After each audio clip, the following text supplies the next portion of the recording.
Hello, Candice Sanderson, author of The Reluctant Messenger, Tales from Beyond Belief. I wanted to share with you a meditation that occurred October 5th, 2018. I was at Goddess I Am here in Naples, Florida. As usual, I got to the meditation early, and immediately things started to happen. I saw this beautiful shower of golden raindrops that kept just floating down within where the meditation was to take place. In fact, I'm always early, and others kept coming in and sitting down, and they were speaking to me, and I had such a hard time concentrating. I could barely speak to other people because I was so mesmerized by this beautiful golden shower.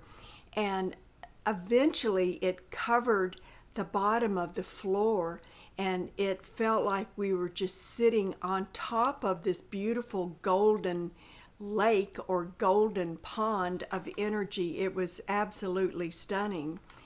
Then the messages began. The golden drops of rain replenish the spirit just as a fresh spring rain replenishes a parched earth, giving sustenance for growth. And as I heard these words, then I saw in my mind's eye a seed or a seed pod that was in the ground. I saw kind of like a time-lapse movie like you would see in a science class, where you see a flower that might take 2 days to grow. It grows within 15 or 20 seconds. I saw roots coming down, anchoring it into this rich soil that now has been soaked with these beautiful drops of rain. Then I saw the seed pod open as the plant broke through the shell and broke through the earth and started growing up. And I realized this was an analogy for us, that we were like that plant. We had the sustenance. And I knew that during the meditation, these golden drops of rain were replenishing us too, giving us the energy to go on and to go forth. As I looked at the rain and the pond or the lake, I couldn't help but just reflect on its golden color.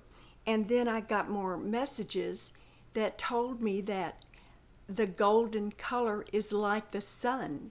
And just as our bodies need rain and need water, we also need the sunlight. And then another message. This divine light nourishes the soul. It is the life force that gives energy and life. By this time, the meditation began, and as part of the meditation, we were supposed to look within and find our luminous nature. And I thought, how appropriate, because this is what I was seeing from the very beginning. And as Beth led us through the meditation, I found different areas of my body that had light, but the lights were not very bright.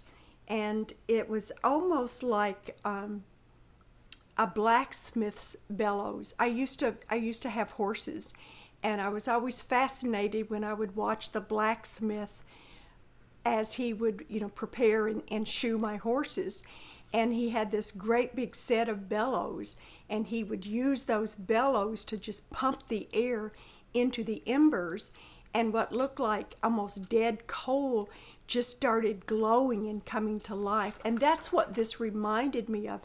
As I focused on those areas of my body, they began to light. Soon these embers became flames, and I knew that this was not just occurring in me, but with everyone else who was at the meditation. As part of the meditation, we were supposed to envision our hearts and light coming from our hearts and expanding through the rest of our bodies. And as we did that, I found other places that were so dormant and so dull that I realized they needed more light in order to shine forth. And I immediately got this message about, this was so similar to glow-in-the-dark paint, When you first get glow-in-the-dark paint and you put it up to a light and you close that closet door and you look at it, it's just amazing how bright it is. But over time, when that paint is no longer exposed to light, it will fade. And that's how we are too. We need to be exposed to light in order for our luminosity to increase. Another message. Humans too are similar. You are made from light. You are a divine spark from the Creator. When humans are born of the earth plane, the veil of forgetfulness accompanies them on this journey. Their luminous fields fade, but as they learn to step into their truth, their luminous nature becomes enlivened, and they begin to awaken to their divine nature, the divine spark from the Creator. I immediately began to feel brighter and lighter, and then I kind of chuckled because the feeling of lightness and feeling brighter was all directly because of the light that I was receiving. That just made me smile, and as I smiled, that brought in more light to my body. And I realized that we can be the catalyst for light within our own bodies as well as for others too. And then the meditation ended with this message: O ye children of the light, bask in the knowledge that ye are all one with the Creator. Ye are the light. I loved experiencing this meditation, and I always like to look at what is the lesson, what is the takeaway from this. And first and foremost, of course, is the experience itself.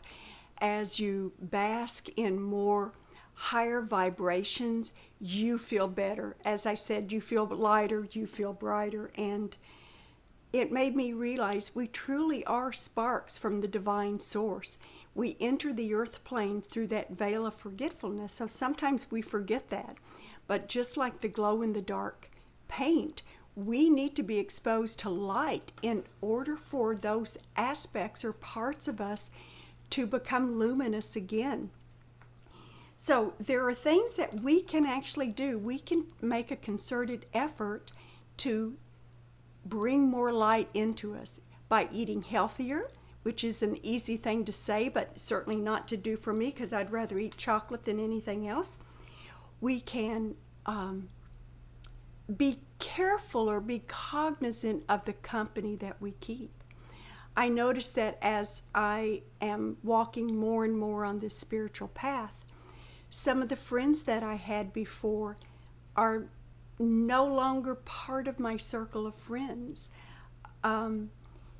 It's as if they've gone a different path than me, yet other people are coming into my life that are more in line or closely connected to my vibrational status. So bring other people into your life that make you feel good. Go to places that are sacred to you, whether that's walking on the beach or going to the mountainside, going to a church or to a meditation center. Go to those sacred places and soak in that energy. Seek the divinity that lies within and be yourself. Let your divine light shine. Not everyone is going to be a spiritual leader or is going to be well known for whatever reason, but that doesn't mean you can't be as powerful as anyone else, because you can. If all you do is let your divine light shine and you bring a smile upon your face, you can affect others. You can actually become that silent guru who by your smile brings this, you surround yourself with this energy field that is delightful, that is sacred, that is comforting, and you have no idea just how your energy can affect people that just pass you by. So keep that in mind. Let your light shine. I hope you enjoyed this video. If you do, please give it a thumbs up that you like it. You can follow me on Twitter, on Facebook, My website is CandiceSanderson.com. You can find my book on Amazon, on Audible, BarnesandNoble.com. I hope you enjoyed this, and until next time, I hope you have a great day. Thank you. Bye.